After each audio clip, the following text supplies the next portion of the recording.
Hello students, chapter number 7 lecture number 14 અને બહુ જ મહત્વનો ટોપિક આજે આપણે ભણીશું અને એ છે ફોસ્ફરસના ઓક્સો એસિડ. ફોસ્ફરસના ઓક્સો એસિડની ટૂંક નોંધ લખો એવો પ્રશ્ન કદાપી ના પૂછાય, પરંતુ દરેકે દરેક પોઈન્ટ એક અલગ એમસીક્યુ તરીકે પૂછાય.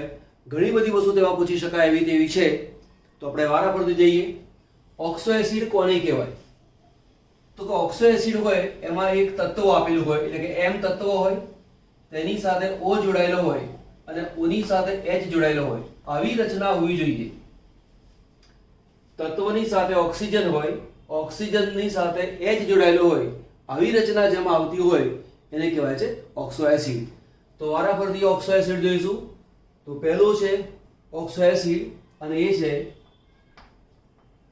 H3PO2, જેનું નામ છે હાઇપો ફોસ્ફરસ એસિડ.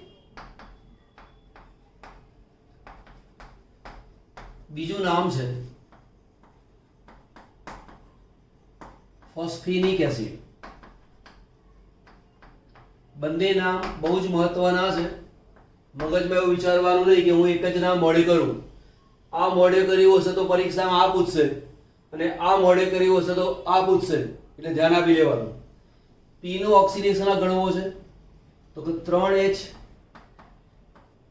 કૌંસમાં કેપિટલ P વત્તા 2 કૌંસમાં ઓક્સિજન અને ટોટલ ઓક્સિડેશન આંક. H નો ઓક્સિડેશન કેટલો થયો?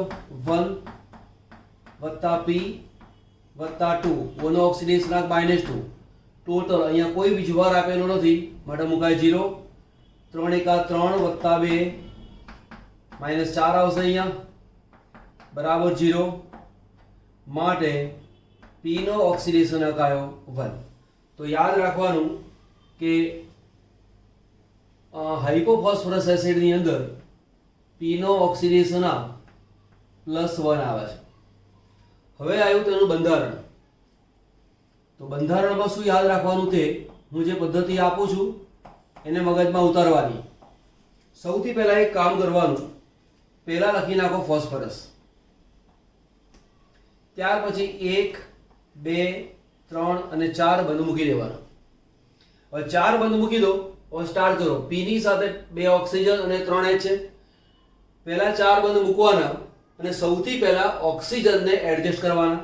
એટલે ઓક્સિજન આ 1, ઓક્સિજન નંબર 2 પૂરા થઈ ગયા. હવે H ને આપતા પહેલા એક O ની સાથે ડબલ બોન્ડ તમારે મૂકી દેવાનો. બરાબર? જેને ડબલ બોન્ડ મળે એ ઓક્સિજનને H આપવાનું નહીં. તો H ક્યાં મળે? H આ જગ્યાએ મળે, H અહીંયા મળે અને H અહીંયા મળે. ડેશ એવું ન લખો તો ચાલે, મેં જાણી જોઈને એવું કર્યું છે કેમ કે મારે તમને એક વસ્તુ સમજાવવાની છે, એમાંથી અનુકૂળ આવે એવું છે એટલા માટે. તો આ જે બંધારણ છે એ H3PO2 નું બંધારણ છે. બરાબર? ઓકે. H3PO2 ના બંધારણની અંદર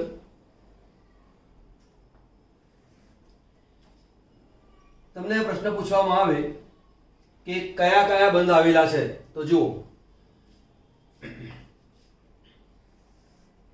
તેની અંદર એક P ડબલ બોન્ડ O બંધ.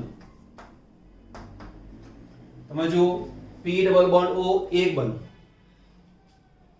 PH અને PH બે બંધ. તો કે બે PH બંધ આવેલા છે. P અને O વચ્ચે એક બંધ છે તો એક PO બંધ આપેલો છે. O અને H વચ્ચે તો એક OH બંધ. મેં ડેશ એવું એટલા માટે લખ્યું હતું કે મોટાભાગે છોકરાઓ શું કરે, અહીંયા H લખી નાખે, પછી જેમ અહીંયા બંધ જુએ એટલે બંધ છે એવું વિચારે, પરંતુ એ ભૂલી જાય કે O અને H ની વચ્ચે બંધ છે. અને એટલા માટે આપણે જ્યારે પણ H ને દર્શાવીશું તો દર્શાવીશું આ રીતે. બીજો પ્રશ્ન એમાં પૂછે કે તેની અંદર કુલ સિગ્મા બંધ કેટલા? બરાબર. તો જો અહીંયા ડબલ બોન્ડ છે. ડબલ બોન્ડ હોય તો મિનિમમ એક સિંગલ બોન્ડ હોય એ સિગ્મા હોય અને બાકીનો જે બંધ આવે છે એ પાઈ બંધ. તો જો એક બંધ, બીજો, ત્રીજો, ચોથો અને આ પાંચમો, એટલે સિગ્મા બંધની સંખ્યા થઈ ગઈ 5 અને પાઈ બંધ એની સંખ્યા થઈ ગઈ 1. જે H3PO2 છે એનું આયનીકરણ થાય H3PO2, એનું જ્યારે આયનીકરણ થાય તો બને આવું, આ H મુક્ત થાય, એને કહેવાય છે આયોનાઇઝેબલ H. ફોસ્ફરસની સાથે જે H સીધા જોડાયેલા છે એ આયનીકરણ પામતા નથી. તો કે H3PO2 ની એસિડિકતા માટે અથવા એના એસિડિક ગુણધર્મ માટે જવાબદાર કોણ? તો કે O ની સાથે જોડાયેલો છે H. તે આમાંથી એક H ને બાદ કરી નાખો એટલે આમાંથી એક H ઓછો કરો તો નિપજ શું મળે? H2PO2 માઈનસ અને H પ્લસ. આ જે આયન છે એનું નામ છે હાઇપો ફોસ્ફાઇટ આયન. શું નામ બન્યું? Hypo ફોસ્ફાઇટ ion. અહીંયા જલીય દ્રાવણ લખો તો ચાલે. અહીંયા લખું છે H2O, તો અહીંયા લખી દીધું AQ, અહીંયા લખ્યું AQ, અહીંયા લખ્યું A. એક H પ્લસ આપે છે, એક H પ્લસ આપે છે માટે તેના માટે કહીશું કે તે એક બેઝિક એસિડ છે. એક બેઝિક અથવા તેને કહેવાય છે મોનોબેઝિક. બીજો શબ્દ લખી રાખું છું અહીંયા, મોનોબેઝિક. એટલે જે એસિડ એક H પ્લસ આપતો હોય એને કહેવાય છે મોનોબેઝિક એસિડ. બીજો પોઈન્ટ, તે એક શ્રેણીનો ક્ષાર બનાવે. હવે એક શ્રેણીનો ક્ષાર બનાવે એટલે શું? તો તમે જુઓ અહીંયા H2PO2 માઈનસ મળ્યો. હવે તેની સાથે પ્રક્રિયા કરવાની હોય તો H2PO2 માઈનસ તેની સાથે માની લો કે સોડિયમ આયન પ્રક્રિયા કરે તો અહીંયા નિપજ મળે તો શું બને? NaH2PO2. આવો ક્ષાર મળે છે એટલે કે તેની સાથે માત્ર એક જ ધન આયન જોડાઈ શકે છે માટે તે એક શ્રેણીનો ક્ષાર બનાવે છે તેવું કહેવાય. હવે તમારા મનમાં હજી બી ક્લિયર ના હોય તો પેલો દ્વિતીય શ્રેણીનો ક્ષાર જ્યારે શીખવાડીશ અને તૃતીય શ્રેણીનો ક્ષાર સમજાવીશ એટલે આ ક્લિયર થઈ જશે કે હું શું કહેવા માંગુ છું તે. ઓકે, આ H અને આ H ફોસ્ફરસની સાથે સીધા જોડાયેલા છે. તો બીજો પોઈન્ટ,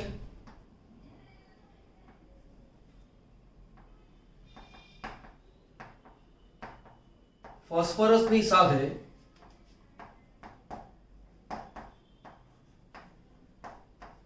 સીધા સંયોજાયેલા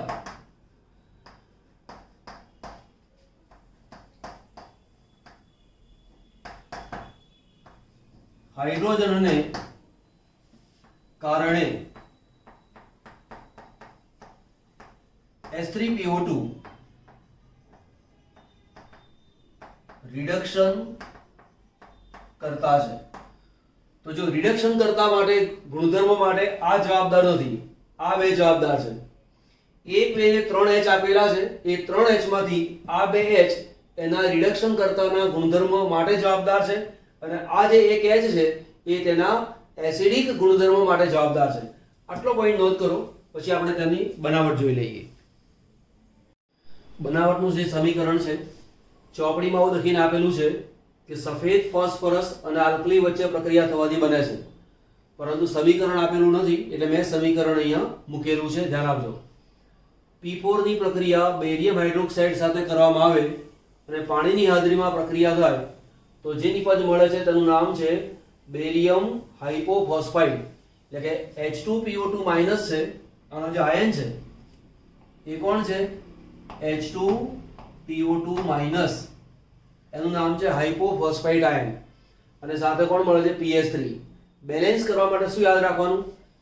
આને પહેલા ભૂલી જાઓ, આને ભૂલી જાઓ પહેલા. હવે યાદ રાખજો 2 ગુણ્યા 3 એટલે 6 થાય, 2 તરી 6 એટલે યાદ રહી ગયું. હવે અહીંયા D એ 3 વાર છે એટલે મૂકી દો 3 વાર.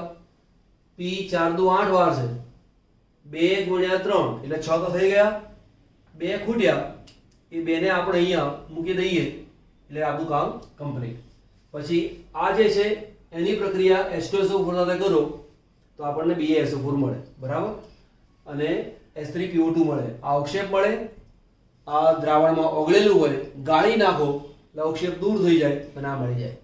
કોઈક વાર છોકરાઓના મનમાં પ્રશ્ન થાય છે કે સાહેબ અહીંયા 3 છે તો અહીંયા આપણે 3 કેમ ના મૂક્યા? તો ન મૂકવાનું કારણ એ છે કે આ સમીકરણમાં બેલેન્સ માટે 3 જોઈએ છે માટે 3 લીધા. આ સમીકરણમાં આના બેલેન્સ માટે જેટલું જોઈતું હોય એટલું મૂકવાનું, બાકી મૂકવાનું નહીં. નવો લઈશું આપણે પદાર્થ છે અને એ છે H3PO3. શું ભેદ? અહીંયા H3PO3 છે, એમાં એક ઓક્સિજન વધાર્યો, એનું નામ છે ortho phosphorus acid. Ortho phosphorus acid એમાં ઓક્સિડેશનાંક લઈએ તો H નો ઓક્સિડેશનાંક +1, O નો ઓક્સિડેશનાંક -2, P નો ઓક્સિડેશનાંક ગણવો છે, 3 દુ 6 એટલે -6, 3 એકા 3 એટલે +3, -6 માંથી 3 ગયા એટલે -3, જમણી બાજુ જાય તો શું આવે? +3. તો આનો જે ઓક્સિડેશનાંક છે એ +3 છે. ઓક્સિડેશનાંક શોધતા તમને આવડતો હોવો જોઈએ. એનું બંધારણ મૂકવું છે તો સમજાયું તો હમણાં. પહેલા મૂકી દો P, ત્યારબાદ 4 બંધ પહેલા મૂકી દેવાના. 4 બંધ મૂક્યા પછી સૌથી પહેલા ગોઠવો ઓક્સિજનને, એટલે ઓક્સિજન ગોઠવી દીધા. હવે આપણી પાસે ટોટલ H કેટલા છે? 3. એક ડબલ બોન્ડ મૂકી દો. એક વાત યાદ રાખવાની, જે ઓક્સિજનને ડબલ બોન્ડ મળે એ ઓક્સિજનને H આપવાનો નહીં. ફરીવાર, જે ઓક્સિજનને ડબલ બોન્ડ મળે એ ઓક્સિજનને H આપવાનો નહીં. તો H અહીં નહીં આપવાનો, એક H અહીંયા આવશે, બરાબર.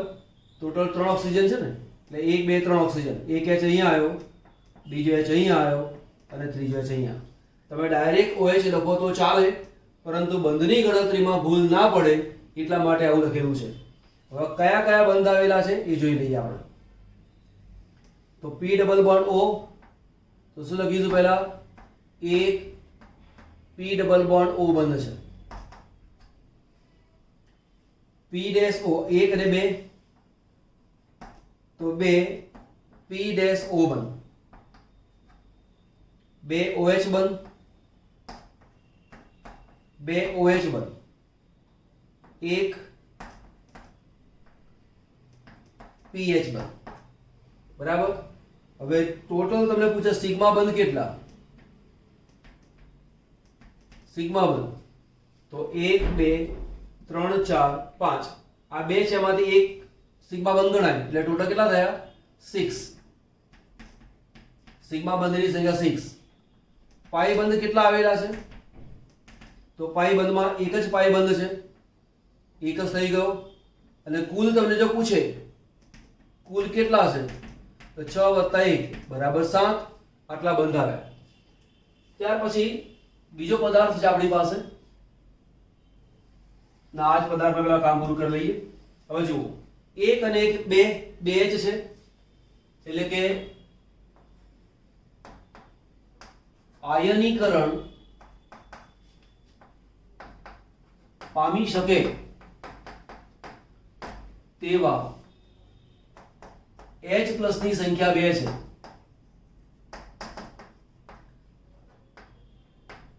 માટે તે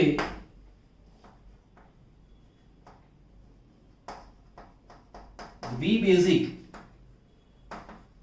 એસિડ છે. બરાબર સમજો. 1 2 ને 3 H આપેલા છે. એ 3 H માંથી જે H ફોસ્ફરસની સાથે સહસંયોજક બંધથી સીધો સંયોજાયેલો છે તે આયનીકરણ પામતો નથી, પરંતુ O ની સાથે જે H જોડાયેલો છે એ જ માત્ર આયનીકરણ પામે. આ જે H છે એ રિડક્શન કર્તાના ગુણધર્મ માટે જવાબદાર છે. એની ચર્ચા પછી આપણે કરવાના છીએ. પહેલા આયનીકરણ કરીએ.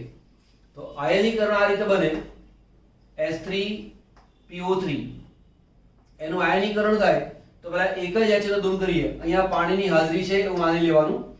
તો એક H ને દૂર કરો તો H2PO3 માઈનસ અને પ્લસ H પ્લસ આવું મળે. આ રિવર્સિબલ પ્રોસેસ છે. તો આ જે આયન છે એનું નામ છે ડાય હાઇડ્રોજન ફોસ્ફાઇડ આયન. હવે આનું ફરીથી આયનીકરણ થાય તો દર્શાવીશું આ રીતે H2PO3 માઈનસ. અહીંયા H2 લખ્યો છે, આપણે આ વખત અહીંયા લખીએ છીએ. ના લખો તો પણ વાંધો નથી, એના જેવું સરખું જ રાખીએ આપણે. અહીંયા લખું છે H2O. બે છે એમાંથી એક H નીકળશે એટલે HPO3 માઈનસ અંતો તો એક H ગયો એટલે 2 માઈનસ અને વત્તા કોણ આવે H પ્લસ. હવે અહીંયા હાઇડ્રોજન બે વાર છે, અહીંયા હાઇડ્રોજન એક જ વાર છે તો તેનું નામ થશે હાઇડ્રોજન ફોસ્ફાઇડ આયન. આ એસિડ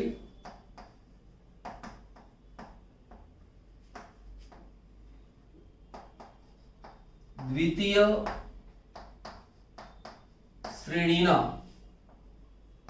ક્ષાર બનાવે. હવે દ્વિતીય શ્રેણીના ક્ષાર બનાવે એટલે શું? દાખલા તરીકે હું આની સાથે પ્રક્રિયા કરું સોડિયમની તો મને ક્ષાર શું મળે? આ -1 છે, આ +1 છે તો સૂત્ર મને બને NaH2PO3. મને આવો એક પદાર્થ મળે, એક ક્ષાર આ મળે. પણ જો હું આની પ્રક્રિયા Na+ સાથે કરું તો અહીંયા -2 છે તો Na+ કેટલા જોઈએ મારે? 2 જોઈએ. એટલે અહીંયા 2 જોઈએ. તો આમાંથી જો ક્ષાર બને તો ક્ષાર આ રીતે મળશે Na2PO3. આમાં શું મળ્યું? Na2H બનાવ્યો Na2HPO3. તો એક ક્ષાર આ મળે, એક ક્ષાર આ મળે. અગાઉ આપણે વાત કરી હતી કે H3PO2 હોય તો એક જ શ્રેણીનો ક્ષાર મળે છે, એક જ પ્રકારનો ક્ષાર મળે. પણ અહીંયા બે H+ મુક્ત થઈ શકે છે, એકવાર અહીંયા અને એકવાર અહીંયા. જો આ માઈનસની સાથે જોડાય સોડિયમ તો એક અલગ ક્ષાર મળે અને આની સાથે જો સોડિયમ આયન જોડાય તો અલગ ક્ષાર મળે. આમ બે શ્રેણીના ક્ષાર મળે. આ જે છે એનું નામ છે સોડિયમ હાઇડ્રોજન બે વાર છે એટલે કે ડાયહાઇડ્રોજન ફોસ્ફાઇડ. અહીંયા સોડિયમ બે વાર છે એટલે કે ડાયસોડિયમ. એનું નામ થયું ડાયસોડિયમ. H છે માટે હાઇડ્રોજન તો લખ્યું અહીંયા હાઇડ્રોજન અને પછી ફોસ્ફાઇડ તો છે જ એટલે લખવાનું ત્યાં આગળ ફોસ્ફાઇડ. તો બે શ્રેણીના ક્ષાર મળે. તો આપણે આ એસિડના ગુણધર્મની વાત કરી. હવે જો તમને પ્રશ્ન કેવા પૂછે કે હવે એસિડ આપેલો છે એમાં અનુક્રમે આ અને આ બંધ આવેલા હોય તો બે બંધ આ એક બે બંધ આ છે સોરી એક બંધ આ બે બંધ આ બે બંધ આ એક બંધ આ એને ગમે તે રીતે ગોઠવીને તમને પ્રશ્ન પૂછી શકે એ કયા પ્રકારનો એસિડ છે તો દ્વિબેઝિક એસિડ છે. કેમ? 2H+ આપે છે માટે. કેટલી શ્રેણીના ક્ષાર મળે છે તો કે બે શ્રેણીના ક્ષાર મળે છે. કયા કયા ક્ષાર મળે છે તો આ રીતે જેટલા પ્રશ્નો પૂછવા આવે તો પૂછી શકાય. હજી સહેજ આગળ જઈએ. રિડક્શન કરતાના ગુણધર્મની વાત છે એ કરવાની છે, એ લખીશું. અને ત્યાર પછી જેમ આ ક્ષારને આપણે બનાવ્યો છે એ પ્રમાણે આને H3PO2 ને જે રીતે બનાવ્યો એ રીતે આને પણ આપણે બનાવીએ અને બીજા ઓક્સો એસિડને પણ જોઈએ. જે ઓર્થોફોસ્ફરસ એસિડ છે એની નામની કમ્પેરિઝનમાં અહીંયા લઈ લઈએ H3PO2. એનું નામ શું છે? ફોસ્ફેનિક એસિડ આ જે પદાર્થ છે એનું બીજું પણ નામ છે અને એ છે ફોસ્ફોનિક એસિડ. આને બરાબર સમજો. H3PO2 હોય તો ફોસ્ફેનિક એસિડ કહેવાય. હમણાં જે ભણ્યા તે આ જે છે એમાં H3PO3 છે એને ઓર્થોફોસ્ફરસ એસિડ તો કહેવાય જ, બીજું નામ છે ફોસ્ફોનિક એસિડ. બનાવટના બે સમીકરણ PCl3 ની પ્રક્રિયા પાણી સાથે કરવામાં આવે તો H3PO3 બને.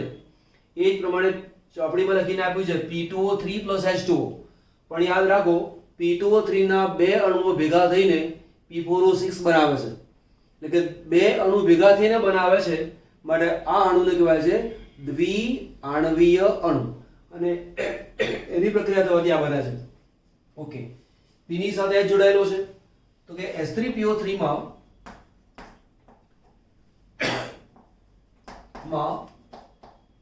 P ની સાથે સીધો જ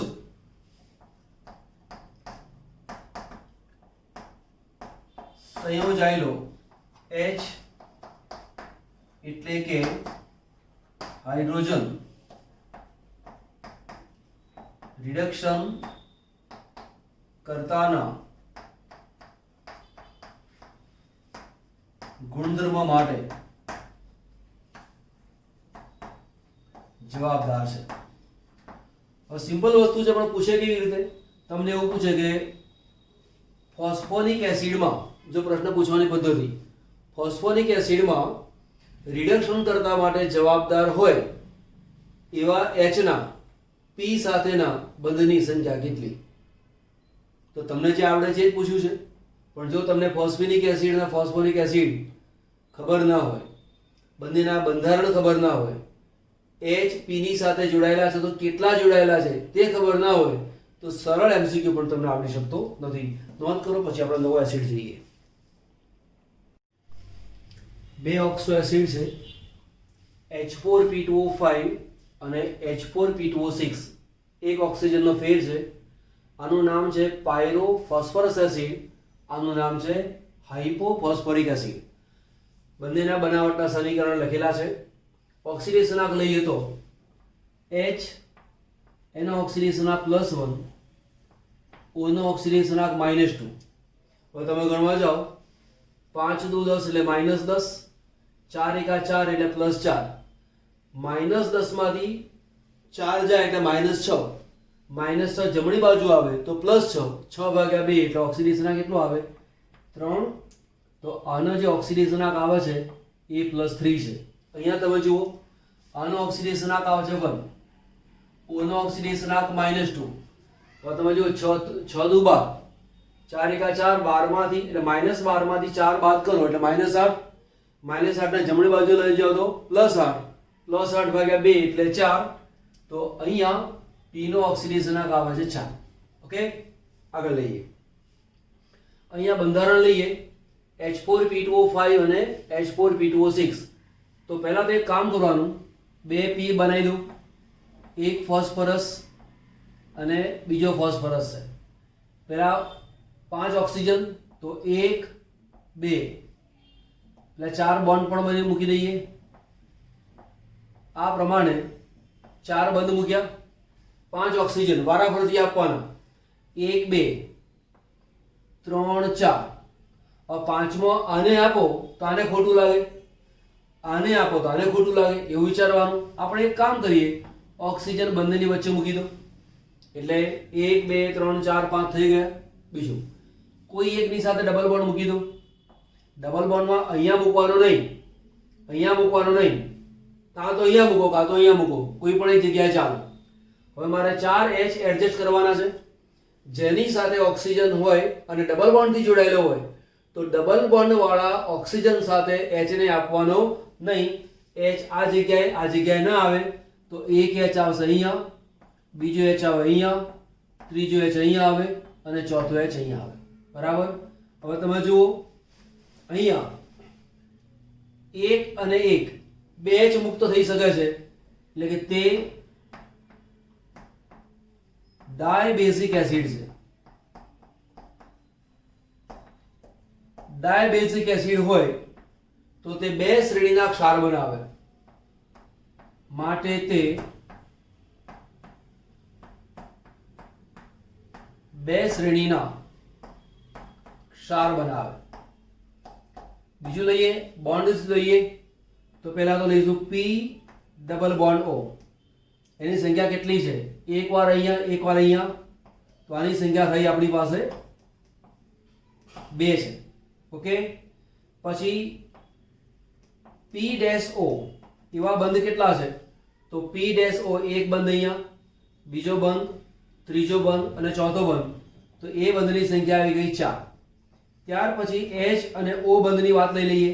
તો એક બંધ અહીંયા છે, બીજો બંધ અહીંયા છે, એક અને બે બંધ, બંધની સંખ્યા થઈ ગઈ 2. ત્યાર પછી પી અને એચ બંધ, પી અને એચ બંધ, એક અહીંયા છે, એક અહીંયા છે, એટલે 2 બંધ થઈ ગયા. તો પીઓ માં 1 2 3 4. ઓકે. ટોટલ સિગ્મા બોન્ડ ગણી લઈએ. સિગ્મા બોન્ડ કુલ કેટલા છે? તે 1 2 3 4 5 6 7 8 9 અને 10. તો ટોટલ સિગ્મા બોન્ડ 10. પાઈ બંધની સંખ્યા કેટલી? એક વાર અહીંયા, એક વાર અહીંયા. તો પાઈ બંધની સંખ્યા છે આપણી પાસે 2. તો આ રીતે આપણી પાસે પાયરો ફોસ્ફરસ એસિડ નું બંધારણ થયું. કેટલા બોન્ડ ક્યાં આવેલા છે એ આપણને ખબર પડે. સેમ થિંગ અહીંયા છે, hypophosphoric acid. Pyro phosphorus acid, hypophosphoric acid, નામ બરાબર યાદ રાખજો, એકબીજામાં મિક્સ ના થઈ જાય. ચલો, પી 2 વાર છે. તો પહેલા લખો અહીંયા પી 1 વાર અને અહીંયા બીજું પી 2 વાર. 6 ઓક્સિજન છે. તો ઓક્સિજન બેકી સંખ્યામાં છે, એટલે 1 2 3, 1 2 અને 3. ચોથો બંધ આવેને જોડી દઈશું, કેમ કે ઓક્સિજન વચ્ચે આવે એવી કોઈ શક્યતાઓ છે નહીં. બેકી સંખ્યામાં ઓક્સિજન છે એટલા માટે. એક ઓક્સિજન, બીજો ઓક્સિજન, 3 4 5 અને 6. 6 ઓક્સિજન પૂરા કર્યા. હવે શું કરવાનું? ડબલ બોન્ડ મૂકવાના. એક ડબલ બોન્ડ અહીંયા, બીજો ડબલ બોન્ડ અહીંયા. જેને મળે ડબલ બોન્ડ તેને H આપવાનો નહીં. તો 4 H આપવાના છે. એક H અહીં આવશે, બીજો H આ જગ્યાએ આવ્યો, ત્રીજો H આની પાસે છે, ચોથો H આની પાસે છે. હવે તમે જુઓ, 4 H મુક્ત થઈ શકે એવા છે. સમજો, O ની સાથે જે સંયોજાયેલો H હોય તે જ મુક્ત થાય, પણ P ની સાથે ડાયરેક્ટ જોઈન્ટ થયેલો હોય એ H મુક્ત ના થાય, કેમ કે તેમાં ધ્રુવીયતા હોતી નથી. ફોસ્ફરસ અને હાઇડ્રોજન બંનેની વિદ્યુત ઋણતા લગભગ સરખી છે, 2.1 જ છે. અને વિદ્યુત ઋણતા સરખી હોવાના કારણે એમાં પ્લસ માઇનસ જેવું બનતું નથી, માટે આયનીકરણ પામશે નહીં. રિડક્શન કરતાના ગુણધર્મ માટે આ કામ લાગે, પણ એસિડ ના ગુણધર્મ માટે આ 1 2 3 અને 4 એ ઉપયોગી છે. તો આ જે એસિડ છે એ કેવો કહેવાય? ટેટ્રાબેઝિક. ટેટ્રાબેઝિક એટલે કે તેના આયનીકરણથી 4H+ બને છે. હવે બંધની સંખ્યા ગણી લઈએ આપણે. તો બંધની અંદર P ડબલ બોન્ડ O, બરાબર. આ બંધ ગણવા છે, એક અને બીજો બંધ. તો તેની સંખ્યા કેટલી છે? 2, બરાબર. એટલે લખું છું અહીંયા બંધ સંખ્યા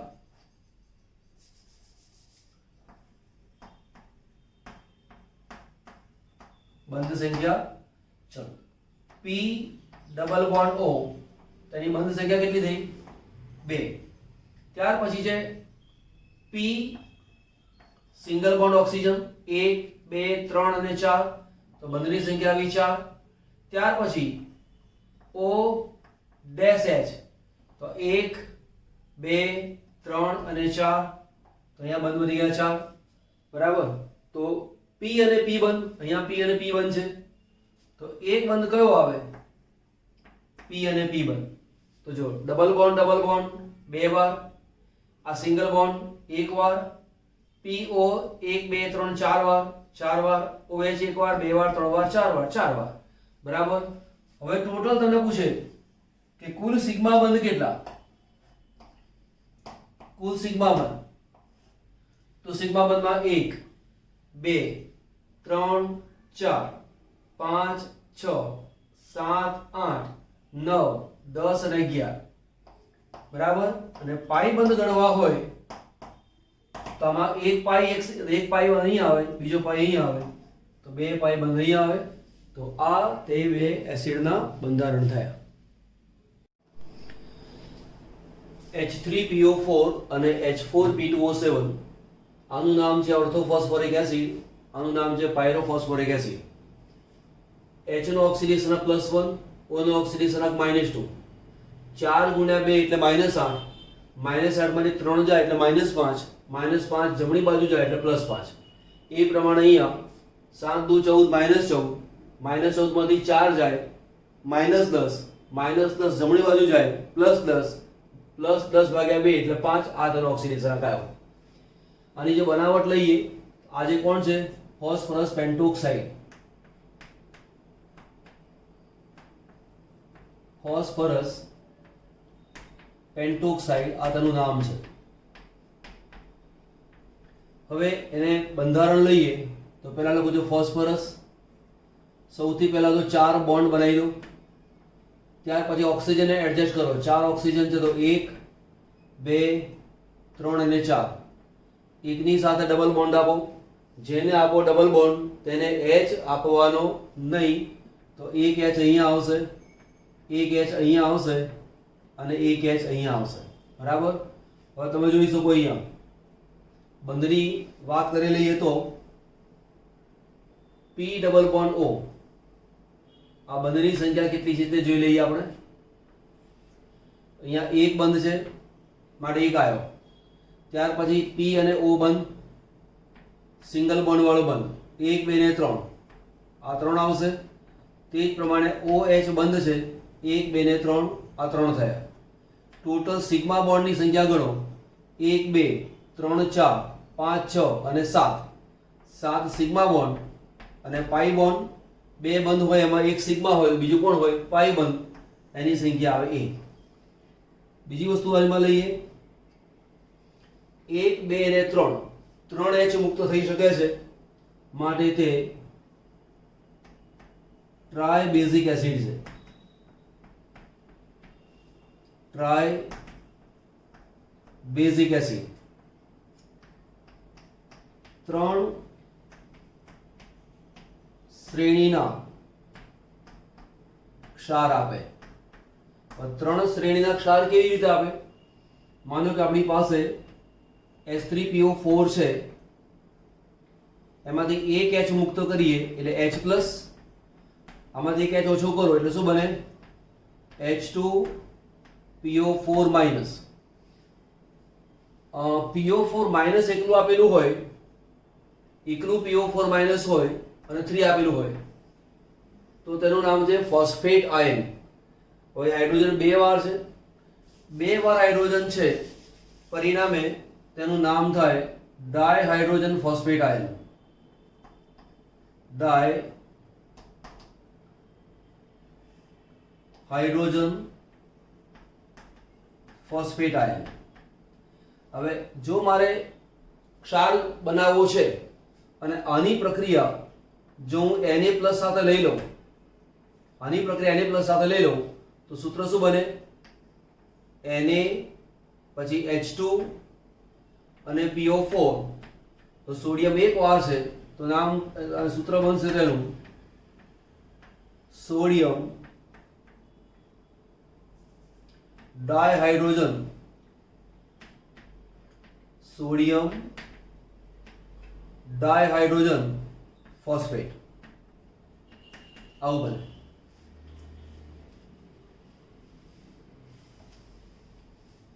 પછી આપણે કામ કરીએ એનું.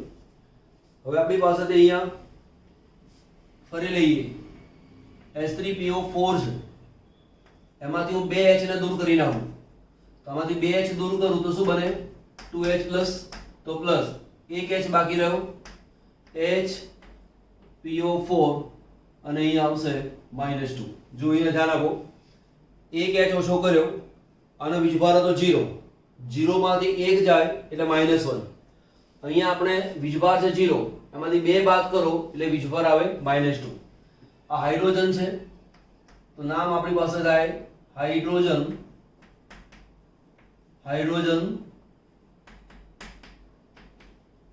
Phosphate ion. પણ હાઇડ્રોજન કેટલી વાર છે? એક જ વાર છે એટલે એક જ વખત લઈશું. ત્યાં કોઈ વાર મોનો લખો તો પણ ચાલે. અહીંયા બે વાર છે તો ડાયહાઇડ્રોજન. પણ માની લો કે મારે આનો ક્ષાર બનાવવો છે તો 2 માઇનસ છે તો Na+ ની પ્રક્રિયા કરું અને બે વાર લઈ લઉં તો સૂત્ર શું બને? Na2 એક જ વાર H અને પછી કોણ છે? PO4. તો સોડિયમ બે વાર છે તો નામ તેનું થાય ડાયસોડિયમ. એક વાર હાઇડ્રોજન છે માટે હાઇડ્રોજન અને ફોસ્ફેટ તો છે જ. તો આ રીતે બન્યું ફોસ્ફેટ. બરાબર, ફોસ્ફેટ. ફરી લઈએ આપણે H3PO4. ત્રણે ત્રણ H દૂર કરી નાખીએ. પહેલા એક વાર આ દૂર કર્યો, બીજી વાર આ દૂર કર્યો, ત્રીજી વાર આ દૂર કર્યો. તો 3 વાર તમે દૂર કરી નાખો તો બને 3H plus PO4 3 minus. PO4 3 minus છે, આનું નામ છે ફોસ્ફેટ આયન. આનું નામ છે ફોસ્ફેટ આયન. હવે તેની મારે પ્રક્રિયા લેવી છે Na+ સાથે. 3 માઇનસ છે હું 3 વાર લઈ લઉં તો સૂત્ર બને Na3PO4. તો તેનું નામ બનશે સોડિયમ ફોસ્ફેટ.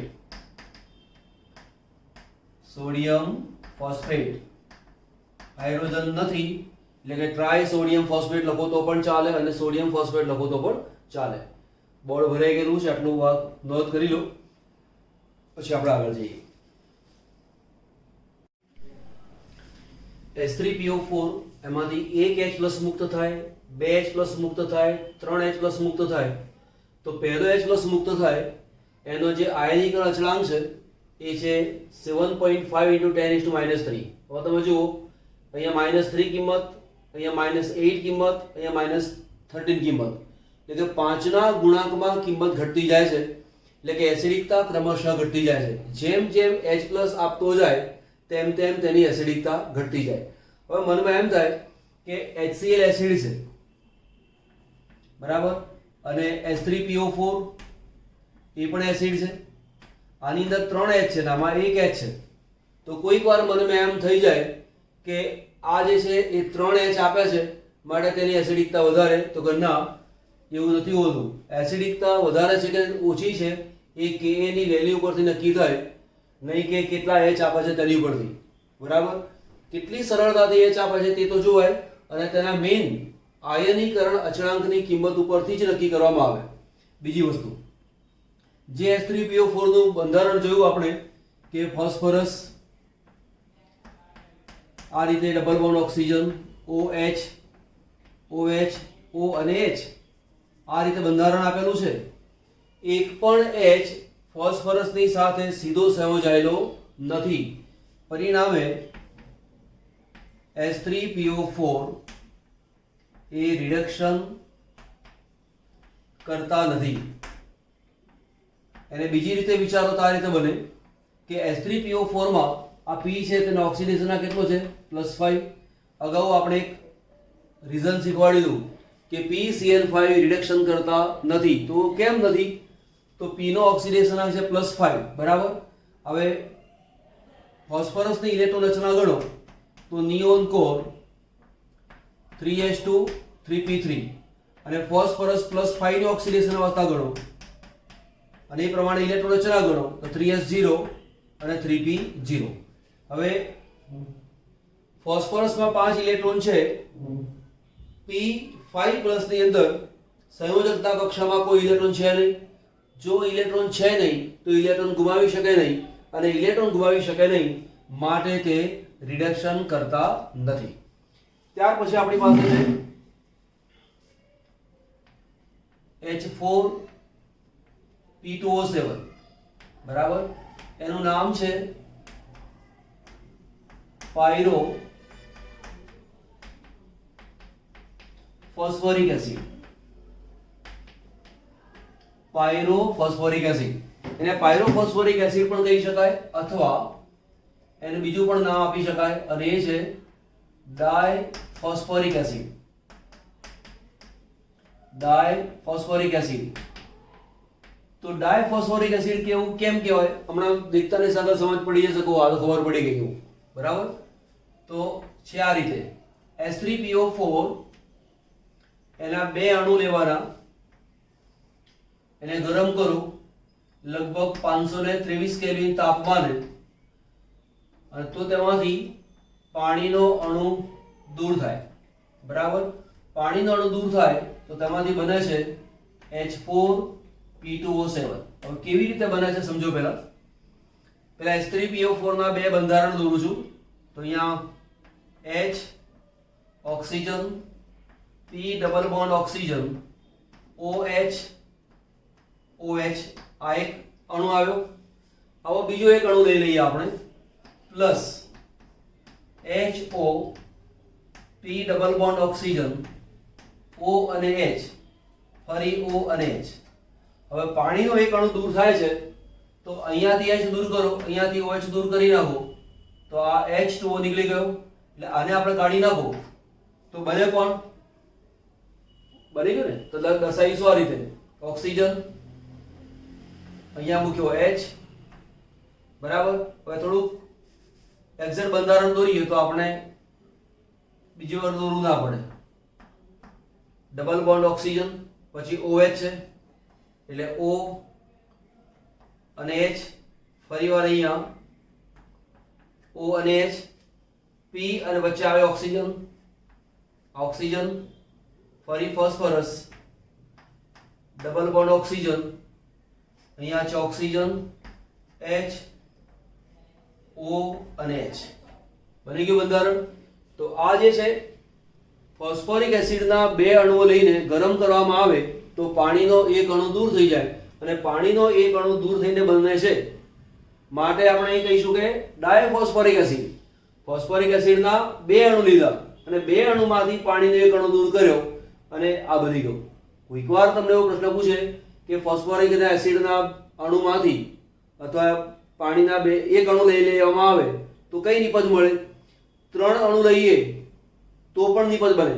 હજી એક આગળ અણુ લઈ લો તો એક H2 અહીંયાથી દૂર કરો, એક H2 અહીંયાથી દૂર કરો, એમ કરીને બનાવો તો એક નવી રચના બને. પહેલા અહીંયા જોઈ લઈએ આપણે કે કેટલા સિગ્મા બંધ છે અને કેટલા પાઈ બંધ છે તે. તો અહીંયા આનું બંધારણ જુઓ.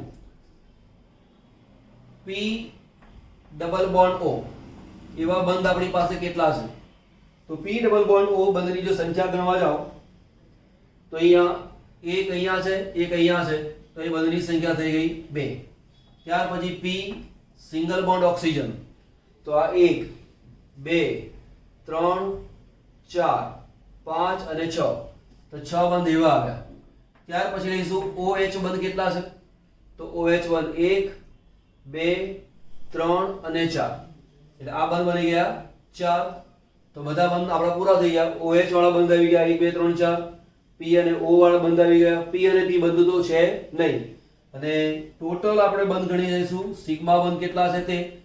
તો સિગ્મામાં 1 2 3 4 5 6 7 8 9 10 11 અને 12.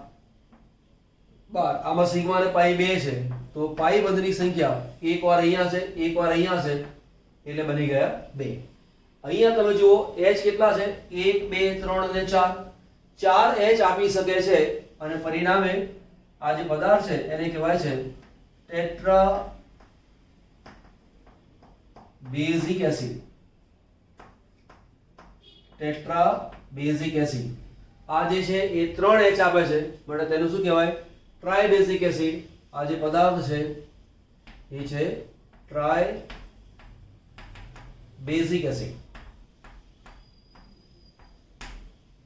ચલો લખી લો આટલું પોઈન્ટ. મેટાફોસ્ફોરિક એસિડ એ પોલિમર સ્વરૂપમાં હોય, એટલે કે એકલો આવો અણુ ના હોય, એક કરતા વધારે અણુ જોડાઈને જે રચના બનાવે છે તે. ઉદાહરણ તરીકે અહીંયા 3 છે આ રીતે. આનું બંધારણ મારે દોરવું છે તો આનું નામ છે ટ્રાય નું નામ છે trimetaphosphoric acid. Trimetaphosphoric acid.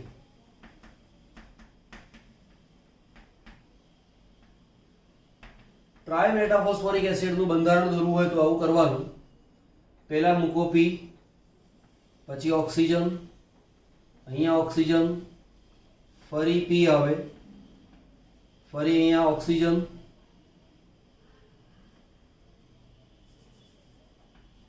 Oxygen, ફરી P અને ફરી ઓક્સિજન. જે ફોસ્ફરસ છે એની સાથે ડબલ બોન્ડથી O અને OH આપી દો. અહીંયા ડબલ બોન્ડથી O, અહીંયા OH આપી દો. એ પ્રમાણે અહીંયા ડબલ બોન્ડથી O અને OH આપી દો. આ જે રચના છે એમાં 3 અણુ ભેગા થઈને એક રચના બનાવી ગઈ, માટે તેનું નામ થયું ટ્રાય મેટાફોસ્ફોરિક એસિડ. હવે તેની અંદર બંધની સંખ્યા ગણવા જઈએ તો કયા બંધ આવેલા છે તે જોઈ લઈએ. જેમ કે P ડબલ બોન્ડ O, બરાબર. અહીંયા લખું છું બંધની સંખ્યા બંધ. તો 1, 2 અને 3 બંધ આવશે. P અને O બંધ કેટલા છે તો જુઓ, એક બાજુથી સ્ટાર્ટ કરવાનું. આ 1, 2, 3, 4, 5, 6, 7, 8 અને 9. આ 9 બંધ થઈને આવ્યા, બરાબર. પછી OH બોન્ડ, ગણો 1, 2 અને 3. આ બોન્ડ 3 થઈ ગયા. હવે કોઈ બોન્ડ બાકી રહ્યા નહીં. P ડબલ બોન્ડ O થઈ ગયું. હવે આપણી પાસે ટોટલ સિગ્મા બોન્ડ કેટલા છે તો સિગ્મા બોન્ડમાં આ તો ડબલ બોન્ડમાં સિગ્મા હોય જ. જો ધ્યાન આપો, અહીંયા સિગ્મા પણ હોય અને પાઈ પણ હોય.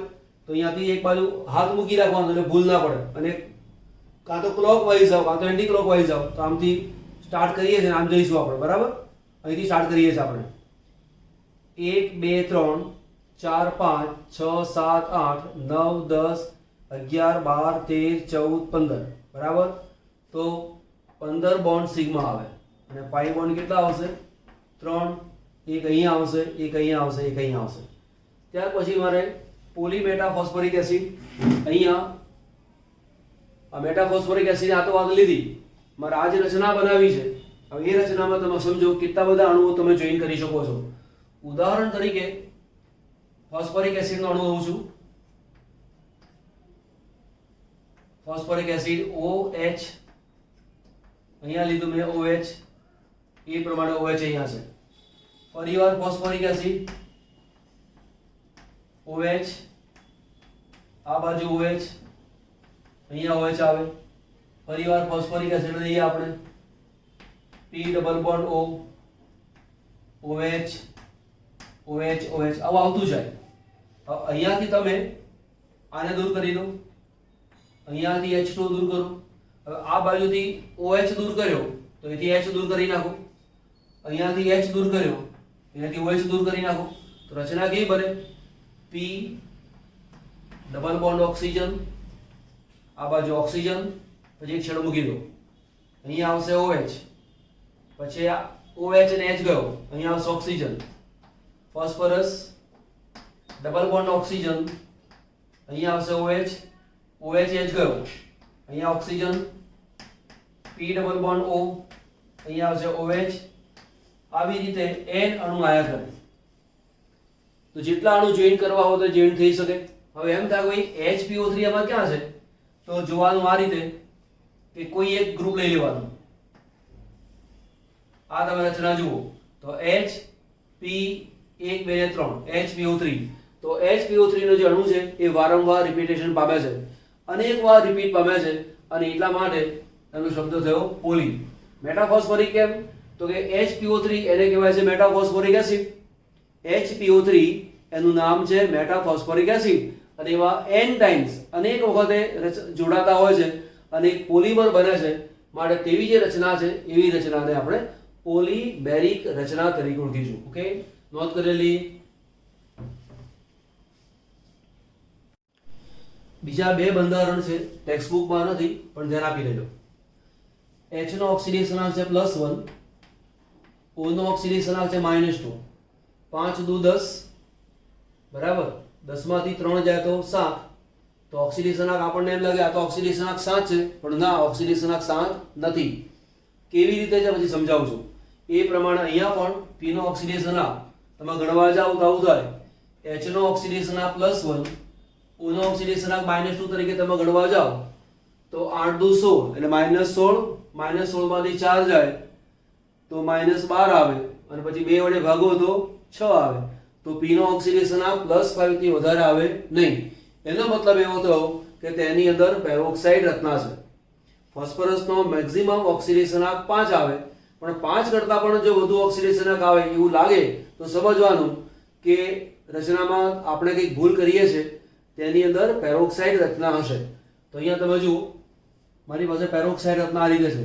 ફોસ્ફરસ 1, 2, 3 અને 4 બોન્ડ મૂકી દો.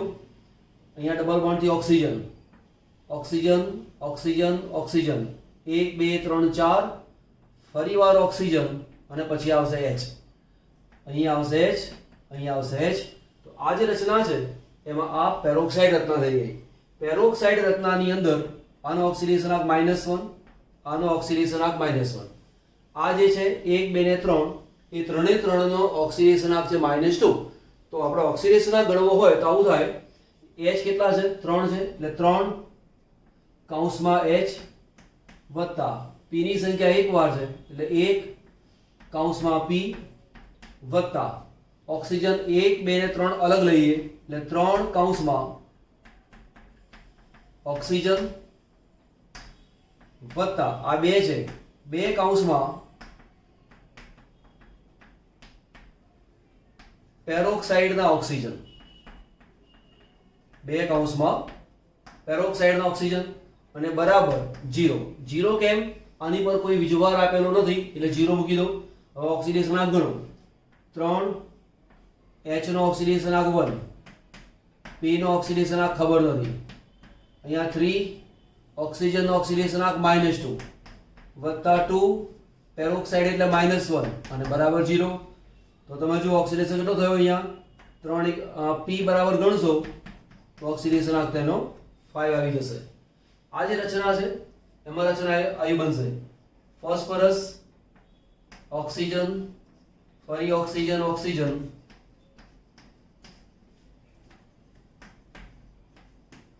આ તેની રચના બની. 4 H છે તો આ 1 H, બીજો H,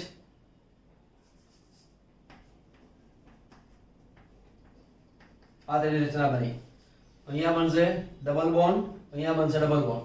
આ જે છે એ પેરોક્સાઇડ રચના છે જેમાં O નો ઓક્સિડેશનાંક કેટલો આવે? -1. બાકીના જે ઓક્સિજન છે એ ઓક્સિજનનો ઓક્સિડેશનાંક -2 આવે. તો અહીંયા ગણીએ 4 H છે એટલે કે 4 કૌંસમાં H વત્તા 2 વાર P છે એટલે 2 કૌંસમાં P વત્તા 1, 2, 3, 4, 5 અને 6 એટલે 6 કૌંસમાં ઓક્સિજન, 6 કૌંસમાં ઓક્સિજન વત્તા આ 2 છે એટલે 2 કૌંસમાં પેરોક્સાઇડનો ઓક્સિજન, પેરોક્સાઇડનો ઓક્સિજન, અને બરાબર 0. 0 કેમ? ઉપર કોઈ પણ જાતનો ચાર્જ આપ્યો નથી માટે. હવે મારે ગણવું છે તો 4 H નો ઓક્સિડેશનાંક 1, અહીંયા છે 2P, 6 કૌંસમાં -2 વત્તા 2, અહીંયા છે -1 is equal to 0. Therefore P બરાબર ઓક્સિડેશનાંક આવે 5. તો એક અગત્યનો ક્વેશ્ચન થઈ ગયો કે ભાઈ મોનોફોસ્ફોરિક એસિડની અંદર P નો ઓક્સિડેશનાંક કેટલો અથવા પેરોક્સો ડાયફોસ્ફોરિક એસિડનો ઓક્સિડેશનાંક કેટલો. બીજો પોઈન્ટ એ છે અહીંયા આમાંથી એક H મુક્ત થાય, બીજો H મુક્ત થાય, ત્રીજો H મુક્ત થાય. તો આ જે છે એ કેવો છે? ટ્રાય બેઝિક એસિડ છે. જ્યારે અહીંયાથી 1, 2, 3 અને 4 H મુક્ત થાય છે માટે તે ટેટ્રા બેઝિક એસિડ છે. તો આ પોઈન્ટ પણ યાદ રાખી લેજો. એક બહુ જ મહત્વનો પોઈન્ટ છે અને એ છે બધા ઓક્સો એસિડમાં ફોસ્ફરસ અન્ય પરમાણુઓ સાથે ચતુષ્ફલકીય રીતે ઘેરાયેલો છે. એમસીક્યુ તરીકે પૂછાય. બધા ઓક્સો એસિડમાં ઓછામાં ઓછો એક પી ડબલ બોન્ડ ઓ અને એક POH બંધ તો હોય જ. હમણાં આપણે ભણ્યા, ઉદાહરણ તરીકે આપણે આવું ભણીએ કે phosphorus, oxygen, double bond oxygen, અહીંયા છે H અને H. બીજું લખીએ આપણે phosphorus double bond O, OH અને H. ફરીવાર P ડબલ બોન્ડ O, એક વાર OH, બીજી વાર OH અને ત્રીજી વાર OH. આ ત્રણે તમે જુઓ, એક P ડબલ બોન્ડ O એવું તો છે જ અને એક POH બનતો છે. દરેકની અંદર આ વસ્તુ તો છે જ. તો કોઈ પણ ફોસ્ફરસનો ઓક્સો એસિડ હોય તો તેની અંદર એક P ડબલ બોન્ડ O એવું તો હોય જ અને એક POH એવું પણ હોય. પણ જેની અંદર ઓક્સિડેશન આંક +5 કરતા ઓછો હોય. હવે તમે જુઓ, આનો જે ઓક્સિડેશન આંક છે એ તમે ગણો H3PO2 બરાબર, આ છે H3PO3 અને આ છે H3PO4. આનો ઓક્સિડેશન આંક કોણ છે? +5. આનો ઓક્સિડેશન આંક કેટલો આવ્યો? +3. આમાં P નો ઓક્સિડેશન આંક +1 છે. તો જેમાં +5 કરતા ઓછો ઓક્સિડેશન આંક છે તેવો, એટલે આના કરતા આ નહીં ગણવાનું, એના કરતા ઓછો ઓક્સિડેશન આંક છે એવો એક આ લીધો, તો તેની અંદર P ડબલ બોન્ડ O અને એક POH, P double bond O અને POH એ તો હોય જ, સાથે સાથે એક કાં તો PH બોન્ડ હોય કાં તો P અને P બોન્ડ હોય. તો જુઓ, આ બેની અંદર PH બોન્ડ છે, આની અંદર PH બોન્ડ છે. કોઈક વાર MCQ તરીકે શું પૂછે? હાઇપોફોસ્ફરસ એસિડ, ફોસ્ફરસ એસિડ અને ફોસ્ફોરિક એસિડ માં અનુક્રમે P-H બંધની સંખ્યા કેટલી? તો આમાં 2, આમાં 1 અને આમાં 1 પણ ના આવે. ફરીવાર આ પ્રશ્ન કે હાઇપોફોસ્ફરસ એસિડ, ફોસ્ફરસ એસિડ અને ફોસ્ફોરિક એસિડ ની અંદર POH બંધની સંખ્યા કેટલી? તો આમાં 1 છે, આમાં 2 છે, આમાં 3 છે. જેટલા MCQ બનાવવા હોય એટલા ઓછા પડે. એટલા બધા MCQ આમાંથી બને. તમને મૂળ સ્વરૂપ આવડતું હશે તો તમારો કોઈ MCQ ખોટો પડશે નહીં.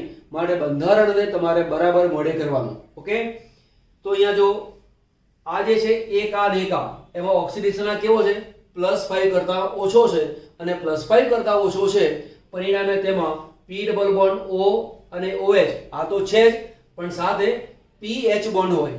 જો એવું ના હોય તો PP બોન્ડ હોય. જેમ કે H4P2O6. તો જો બંધારણ HO, P double bond O, અહીંયા છે P ડબલ બોન્ડ O, અહીંયા છે OH અને OH. 1 2 3 4, H4 1 અને 2, P2 6 ઓક્સિજન છે, 1 2 3 4 5 6. તો તેની અંદર P અને P બંધ છે. તો જો જેમાં ઓક્સિડેશન આંક +5 કરતા ઓછો છે, આની અંદર P નો ઓક્સિડેશન આંક છે +4. એટલે આપણે કોની વાત કરીએ છીએ? આની વાત કરીએ છીએ, આની વાત કરીએ છીએ અને આની વાત કરીએ છીએ. તો જેમાં ઓક્સિડેશન આંક +5 કરતા ઓછો હોય તેની અંદર P ડબલ બોન્ડ O અને OH આ તો હોય જ, તે ઉપરાંત કાં તો PH હોય કાં તો PP હોય. પરંતુ PH અને PP બંધ એક સાથે ના હોય. જો PH બોન્ડ છે તો પછી PP બોન્ડ નથી, અને જો PP બોન્ડ છે તો પછી એમાં PH બોન્ડ ના હોય. આ વસ્તુને બરાબર સમજવાની. બરાબર. પછી બીજી વસ્તુ છે આપણી પાસે કે H3PO3 એનું વિસમીકરણ થાય છે. આ સમીકરણને ખાસ દરેક છોકરાએ મોઢે કરવાનું. બરાબર. આનું જે નામ છે, જો બે નામ લખીશું, એક તો ઓર્થો ફોસ્ફરસ એસિડ, આ પણ નામ છે, અથવા બીજું પણ નામ છે માત્ર ફોસ્ફરસ એસિડ. ફોસ્ફરસ એસિડ આ જે છે એનું નામ છે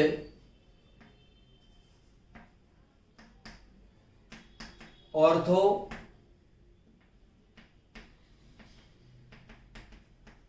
ફોસ્ફોરિક એસિડ. જો ઓર્થો ફોસ્ફોરિક એસિડ એવું વાપરવું નથી તો માત્ર ફોસ્ફોરિક એસિડ પણ ચાલે. માત્ર ફોસ્ફોરિક એસિડ એવું પણ ચાલે. હવે અહીંયા તમે જુઓ આનો ઓક્સિડેશન કેટલો છે +3, તો +3 માંથી થયો -3 એટલે કે ઓક્સિડેશન ઘટ્યો માટે પ્રક્રિયા બની ગઈ રિડક્શન. બરાબર. અહીં તમે જુઓ +3 છે એમાંથી બન્યો +5 એટલે પ્રક્રિયા કઈ બની ગઈ ઓક્સિડેશન થયું. ટૂંકમાં ઓક્સિડેશન +3 હોય તો એમાંથી +5 પણ બને અને તેમાંથી ઓક્સિડેશન -3 પણ બને. જો ઓક્સિડેશન માં વધારો પણ થતો હોય અને ઓક્સિડેશન માં ઘટાડો પણ થતો હોય તો તે ઘટનાને કહેવામાં આવે છે વિષમીકરણ. વિષમીકરણ ત્યારે થઈ શકે કે જો પરમાણુની એક ઓછામાં ઓછી 3 ઓક્સિડેશન અવસ્થા તો હોવી જોઈએ. જો 3 કરતા ઓછી ઓક્સિડેશન અવસ્થા પરમાણુ ધરાવતો હોય તો તેમાં વિષમીકરણ ન થાય. અગાઉ એકવાર કહ્યું હતું, ફરી પણ તમને કહી દઉં. દાખલા તરીકે ફોસ્ફરસ છે તો તેની અંદર 3 કે તેથી વધુ ઓક્સિડેશન અવસ્થા જોવા મળે છે. બરાબર. પછી આપણે Mg લઈએ. Mg માં સંયોજકતા માત્ર +2 જ હોય, સોડિયમ માત્ર +1 હોય, એલ્યુમિનિયમ માત્ર +3 જ હોય, તો આની અંદર વિષમીકરણ જોવા મળે નહીં. એટલે પહેલો સમૂહ આલ્કલી સમૂહ, વિષમીકરણ ના હોય. બીજો સમૂહ આલ્કલાઇન અર્ધતત્વો, વિષમીકરણ ના હોય. બોરોન, એલ્યુમિનિયમ, આખું જે 13મો સમૂહ છે એમાં વિષમીકરણ ના હોય. તો વિષમીકરણ માટે આ વસ્તુ જરૂરી છે. નાઇટ્રોજનમાં પણ વિષમીકરણ થાય, કેમ કે નાઇટ્રોજનમાં ઓક્સિડેશન અવસ્થા -3 થી માંડીને +5 સુધીની હોય છે. ફોસ્ફરસની અંદર પણ ઓક્સિડેશન અવસ્થા -3 થી સ્ટાર્ટ કરો તો +5 સુધીની બધી ઓક્સિડેશન અવસ્થા નથી હોતી, પરંતુ મોટા ભાગની ઓક્સિડેશન અવસ્થા ફોસ્ફરસમાં પણ જોવા મળે છે. તો આવા તત્વોની અંદર વિષમીકરણ થાય છે. આ સમીકરણને બરાબર મોડે કરવાનું. તમને પ્રશ્ન પૂછે છે કે ઓર્થોફોસ્ફરસ એસિડ નું વિષમીકરણનું સમીકરણ લખો. બરાબર. અથવા ફોસ્ફરસ એસિડ નું વિષમીકરણ દર્શાવતું હોય તેવું સમીકરણ આપો. અથવા તમને એવો પ્રશ્ન થાય કે H3PO3 નું વિષમીકરણ થાય તો તેમાંથી કયા કયા પદાર્થો બને, તો ફોસ્ફીન અને ફોસ્ફોરિક એસિડ. તો આ રીતે પણ તેને યાદ રાખવાનું. ઓકે, ચલો નોંધ કરી લો. બે બહુ જ અગત્યના પ્રશ્નો લઉં છું અને એ છે રિડક્શન કરતા તરીકેની પ્રબળતાનો ક્રમ. અહીંયા P નો ઓક્સિડેશન આવે +1, અહીંયા ઓક્સિડેશન આવે +3 અને અહીંયા ઓક્સિડેશન આવે છે +5. આ જે બે પદાર્થો છે એ રિડક્શન કરતા છે. આ પદાર્થ રિડક્શન કરતા નથી. એટલે રિડક્શન કરતા તરીકેનો પ્રબળતાનો ક્રમ પૂછેલો હોય તો દર્શાવવાનું આ રીતે H3PO2 અને અહીંયા લખીશું H3PO3. બરાબર. અને બાજુમાં નોંધ મૂકી રાખું છું H3PO4 રિડક્શન કરતા નથી. તો નોર્મલી રિડક્શન કરતા તરીકે કોણ હોય, તો ફોસ્ફરસની સાથે સીધો જ H સંયોજાયેલો હોય તો તેવો ફોસ્ફરસનો ઓક્સો એસિડ રિડક્શન કરતા તરીકે વર્તે. તો અહીંયા 2 H સંયોજાયેલા છે, અહીંયા 1 સંયોજાયેલો છે, અહીંયા P ની સાથે કોઈ પણ H સીધો સંયોજાયેલો નથી, માટે આ રિડક્શન કરતા નથી, પરંતુ આ બે રિડક્શન કરતા છે. હવે પ્રબળતાની વાત કરવા જઈએ તો આના કરતા આ વધુ સારો પ્રબળ રિડક્શન કરતા છે. તો કે કેમ છે તેનું કારણ જુઓ. અહીંયા P નો ઓક્સિડેશન +1 છે અને અહીંયા છે +3 છે. હવે થોડી કમ્પેરિઝન વિચારો કે આપણે ઓક્સિડેશન આપના સંદર્ભમાં સમજાવું છું કે એક પરમાણુ મારી પાસે P છે, એની રચના ગણો તો નિયોન કોર 3s2 3p3 આ તેની રચના છે. આ ફોસ્ફરસની રચના છે. એટલે ફોસ્ફરસનો પરમાણુ હું આ રીતે મૂકું છું. આ એક લોજિક છે. બરાબર. હવે અહીંયા +1 ઓક્સિડેશન અવસ્થા છે. વિચારો, એટલે +1 ઓક્સિડેશન અવસ્થા હોય તો તેની રચના જે બને છે નિયોન કોર 3s2. આમાંથી એક ઇલેક્ટ્રોન દૂર કરી નાખો તો 3p2 બને, એટલે +1 ઓક્સિડેશન અવસ્થા છે. હવે અહીંયા પ્રોટોનની સંખ્યા 15 છે અને ઇલેક્ટ્રોનની સંખ્યા 15 છે. અહીંયા પ્રોટોનની સંખ્યા 15 છે અને જે ઇલેક્ટ્રોન છે એની સંખ્યા 14 છે. હજી આગળ જઈએ P3 માં, તો P3 પ્લસ લઈએ તો તેની રચના શું આવે? નિયોન કોર 3s2 પ્લસ 3 એટલે શું? 3 ઇલેક્ટ્રોન ઓછા, તો આપણે 3 ઇલેક્ટ્રોન ઓછા કરી નાખ્યા, તો રચના શું બની? 3s2. તો અહીંયા પ્રોટોનની જે સંખ્યા છે એ 15 છે અને ઇલેક્ટ્રોન છે એની સંખ્યા માત્ર 12 છે. હવે તમે જુઓ, 15 પ્રોટોન 15 ઇલેક્ટ્રોનને જેટલું આકર્ષે એના કરતા 15 પ્રોટોન 14 ઇલેક્ટ્રોનને વધુ આકર્ષે, એના કરતા 15 પ્રોટોન 12 ઇલેક્ટ્રોનને એના કરતા વધુ આકર્ષે. એટલે માનો કે આનું કદ આટલું હોય તો આના કરતા આનું કદ થોડું નાનું હશે અને એના કરતા પણ આનું કદ નાનું છે. હવે રિડક્શન કરતા કોને કહેવાય? તો કે જે પદાર્થ ઇલેક્ટ્રોન આપે એને રિડક્શન કરતા કહેવાય. ફરીવાર, જે પદાર્થ ઇલેક્ટ્રોન આપે એને રિડક્શન કરતા કહેવાય. હવે મારે આ બેની સરખામણી કરવી છે, તો આ બંનેમાંથી જે ઇલેક્ટ્રોન આપે એ રિડક્શન કરતા. આની પાસે 4 ઇલેક્ટ્રોન છે એટલે 4 ગુમાવી શકશે, આની પાસે 2 છે એટલે 2 ગુમાવી શકશે.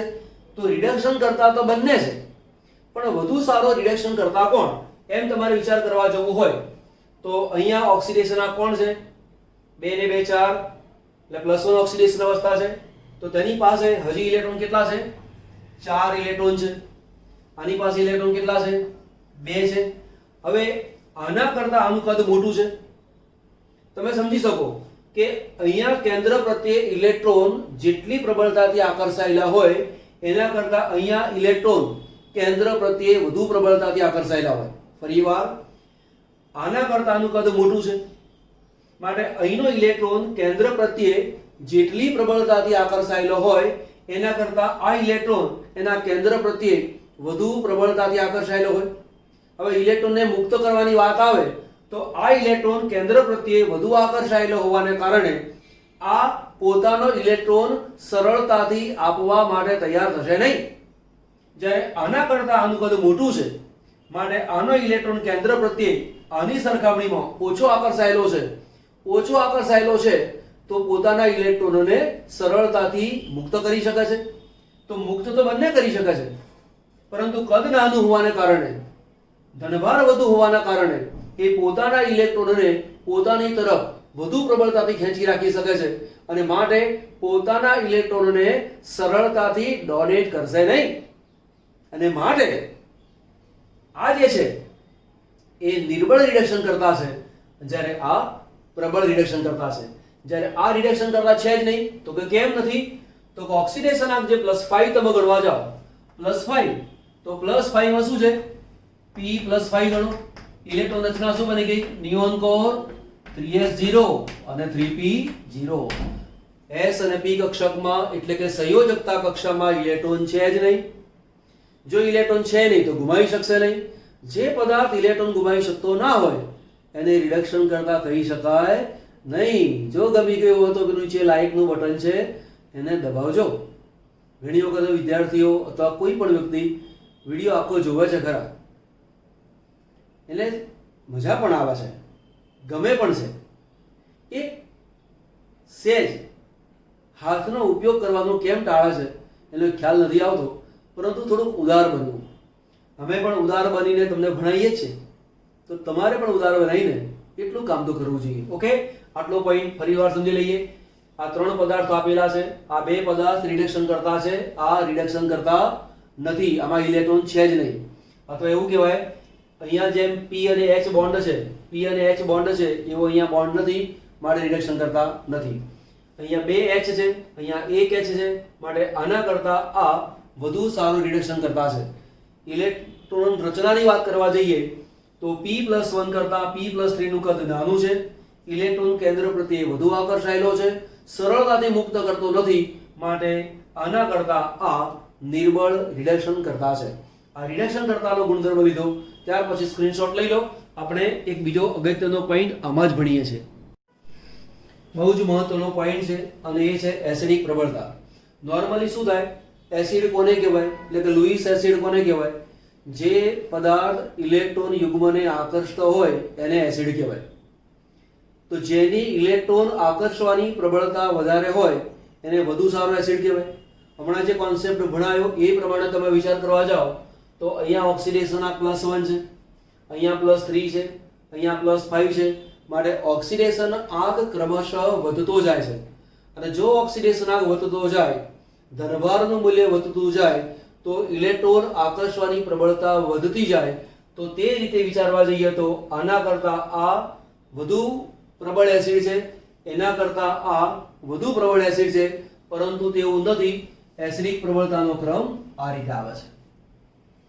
તો કોઈ પણ પદાર્થ એસિડિક પ્રબળતા હોય, કોઈ પદાર્થ એસિડિક હોય, એની પ્રબળતા નક્કી કરવાની હોય તો તેના Ka ના મૂલ્યો ઉપરથી નક્કી કરવામાં આવે. આયનીકરણ અચળાંકના મૂલ્યો ઉપરથી નક્કી કરવામાં આવે. તો આના કરતાં આનું અને આના કરતાં આનું આયનીકરણ અચળાંકનું મૂલ્ય વધે છે, માટે આની એસિડિકતા વધારે છે. બરાબર. હવે કેમ આવું હશે એ ટેકનિકલ પોઈન્ટ આવ્યો. હવે તેની વિચારણા કરીએ આપણે.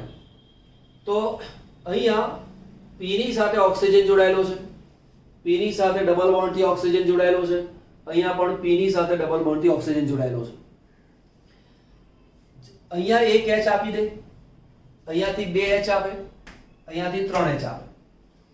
હવે આ H આપશે કે નહીં એનો આધાર અહીંયા જુઓ. ઓક્સિજનની વિદ્યુત ઋણતા ફોસ્ફરસ કરતાં વધારે છે, એટલે ઇલેક્ટ્રોન અહીંયા આકર્ષાય. ઇલેક્ટ્રોન આકર્ષાય પરિણામે એ ઓક્સિજનના ઇલેક્ટ્રોનને પોતાની તરફ ખેંચે, અને ઓક્સિજનના ઇલેક્ટ્રોનને પોતાની તરફ ખેંચે માટે H+ આપી દે, માટે તે એસિડ છે. ઓકે. હવે અહીંયા પણ ઓક્સિજનની વિદ્યુત ઋણતા ફોસ્ફરસ કરતાં વધારે છે, એટલે આ ઇલેક્ટ્રોન અહીંયા ખેંચાય. આને જે ખોટ પડે એ ખોટ અહીંયા પણ આ ખોટના કારણે શું કરે, એ ઓક્સિજન પાસેથી ઇલેક્ટ્રોન ખેંચે, અહીંયાથી પણ ઇલેક્ટ્રોન ખેંચે. પરંતુ તમે જુઓ અહીંયા ફોસ્ફરસને માત્ર એક જ ઓક્સિજન પાસેથી ઇલેક્ટ્રોન ખેંચવા પડે છે, જ્યારે અહીંયા 2 ઓક્સિજન પાસેથી ઇલેક્ટ્રોન ખેંચવા પડે. 2 ઓક્સિજન અથવા આપણે 2 OH બંધ થઈશું તો અહીંયા ફોસ્ફરસને 1 OH પાસેથી ઇલેક્ટ્રોન ખેંચવા પડે છે, અહીંયા 2 OH પાસેથી ઇલેક્ટ્રોન ખેંચવા પડે છે, અહીંયા 3 OH પાસેથી ઇલેક્ટ્રોન ખેંચવા પડે છે. પરિણામે જેટલી સરળતાથી ઇલેક્ટ્રોન અહીંયા ખેંચી શકશે એટલી સરળતાથી અહીં ખેંચી શકાશે નહીં, કેમ કે અહીંયા માત્ર એક જ ઉપર ધ્યાન આપવાનું છે, અહીંયા 2 ઉપર ધ્યાન આપવાનું છે, અહીંયા 3 ઉપર ધ્યાન આપવાનું છે. જેમ ધ્યાન ડિસ્ટ્રીબ્યુટ થાય, જેમ ઉર્જાની વહેંચણી થઈ જાય તેમ પ્રબળતા ઘટતી જાય. તેવું કહેવાય કે આના ઇલેક્ટ્રોનને જેટલી પ્રબળતાથી ખેંચે એટલી પ્રબળતાથી આ અને આની ખેંચાશે નહીં. અહીંયા 3 જગ્યાએ વહેંચણી થઈ માટે હજુ પણ એની ઇલેક્ટ્રોન આકર્ષવાની જે પ્રબળતા છે એ ઘટતી ગઈ. પરિણામે શું થયું, આ જેટલો સરળતાથી H આપશે એટલી સરળતાથી આ H નહીં આપે, એટલી સરળતાથી આ H નહીં આપે. માટે એસિડિક પ્રબળતાનો જે ક્રમ છે એ આ રીતે છે. બરાબર. તમારે તો માત્ર આટલું યાદ રાખવાનું છે, 1, 2 ને 3. આખી થિયરી સમજાવવાની આવતી નથી હોતી તમારે, પણ જે ટેકનિકલ પોઈન્ટ છે એ મેં તમને સમજાવી દીધું. બરાબર. ચલો નોંધ કરી લો.